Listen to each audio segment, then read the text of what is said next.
Stiller, Murphy, Pena, baby brother Affleck, Broderick, and Sidibe, starring a new Brett Ratner joint,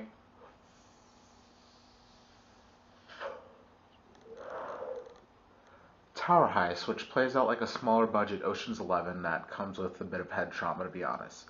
What you trying to steal? $20 million. The staff of the tower Mr. Shaw stole from everyone who works in your building. is about to get payback. Let's storm the castle. Like when they went after Frankenstein. No, it's a storming where the peasants take everything back. Let's do it. Ben Stiller, What are you doing? You foaming up in the mouth? Whoops! It was very scary. Eddie Murphy, Gotta use your fingers when you find the entry point. You married? No, I ain't married. What's up? Tower Heist, rated PG-13. Brett Ratner does not give a crap about plausibility.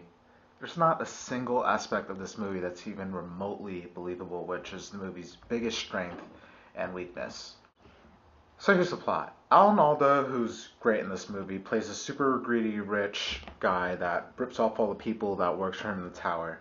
And I like how Alan Alda played his character. It's like, I'm a douchebag, but I'm a douchebag that can still smile and come off as genuinely likable.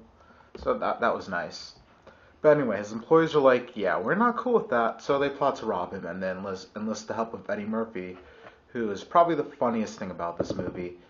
He had one or two lines where I was just like, really? But overall, he's the best you've seen him in a decade. And I mean, the whole cast is great. Ben Stiller holds everyone together without really trying to be funny, but he still is when he needs to be. Matthew Broderick is good at playing that passive older guy that's always down on himself, so basically to be funny, all he has to do is just break character and flip out a little, and anything he says becomes hilarious. All he has to do is just curse to make me laugh.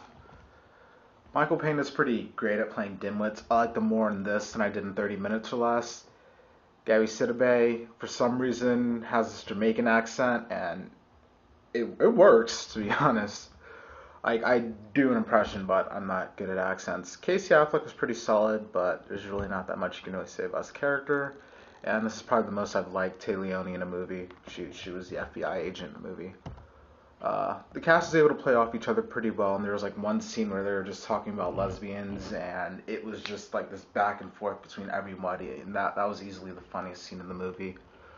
As for flaws, I'd say the heist itself, there were just too many holes in the plan, and part of me was just like, how would they even, that's stupid, how did they even get that in there? That's not physically possible, and it gets even worse when they're forced to improvise. Like at one point during the heist, I just flat out felt bad for the cast, and I was just like, wow, they actually have to sell this to me. But overall, despite itself sometimes, it's not a bad movie, and it's mainly because of the cast.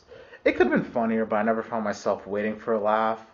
Like, I was still enjoying the movie even when I wasn't laughing, and it could have benefited from a better ending, but I had fun with it. Like, I wouldn't recommend it for a theater viewing, but maybe a rental sometime.